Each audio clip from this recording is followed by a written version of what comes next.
Here to respond, former counselor to President Trump, Kellyanne Conway. All right, Kellyanne, so don't worry about the shootings, the assaults, pushing people into subway tracks. Worry about me. I'm the dangerous extremist. I think you're great for the ratings. I think they are great for my ratings, Jesse's too. derangement syndrome. By the way, congratulations on Watters Universe. Thank you very much. Looking We're expanding. Good. But look, this is a very serious time. When we were in the Trump White House, we always heard the word chaos, chaos. Chaos in his tweets, chaos in an offhanded remark here. Now there is chaos, which means uncertainty, insecurity, turmoil, everywhere you look. Chaos at the southern border, chaos at the gas pump, chaos in the grocery store, chaos in Ukraine, chaos with rising prices, chaos in our schools, chaos in workplaces. Are we going back? Can we go back? And people feel that insecurity and that uncertainty now. And more than that, they're blaming Joe Biden. Close to 70% don't want him to run again. It's not just Joe Biden either. It's his vice president who's unpopular and the Democratic Party. So those who are lining up and salivating that we'll just get rid of incapacitated Joe don't realize they'll still have the incompetent Democratic Party. And they're part of it. These fools went into his cabinet. They voted for his terrible legislation on Capitol Hill.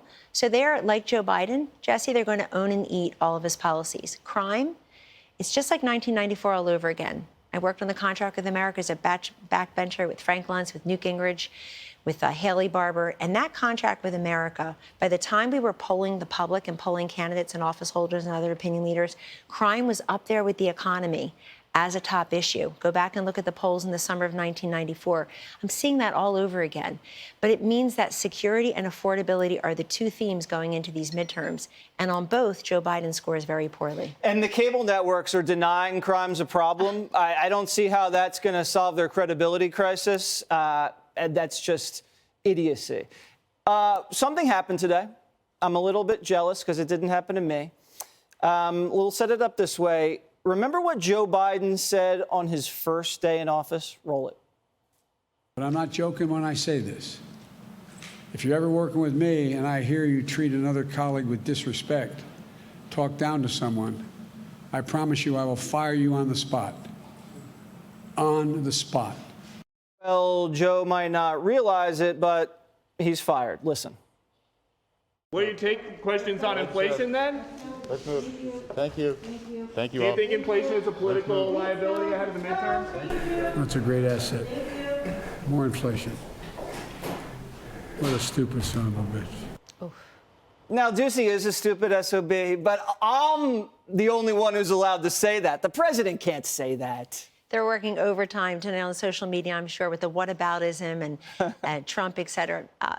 And this is the second time in a week that a Fox News White House correspondent has been derided and castigated by the President of the United States. Yeah, Jackie Heinrich. Jackie Heinrich. I hate Twitter, but I had tweeted out that Jackie was accused of asking a, quote, stupid question. It was an excellent and timely question about sanctions against Russia.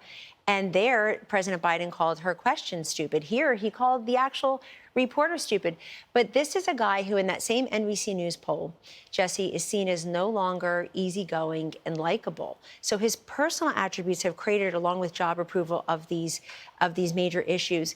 And this is a guy, remember he said he'd like to take Donald Trump out behind the high school gymnasium and punch him in the nose.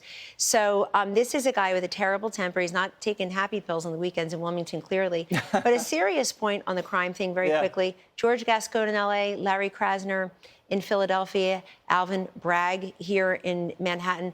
These are guys, they're forcing our law enforcement to retire early, to resign. They're not arresting. They're doing no cash bail.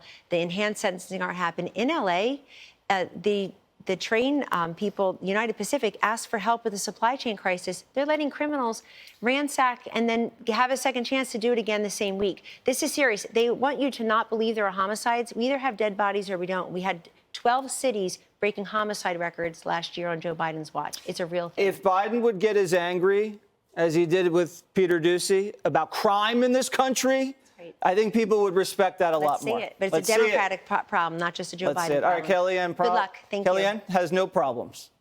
Trust me.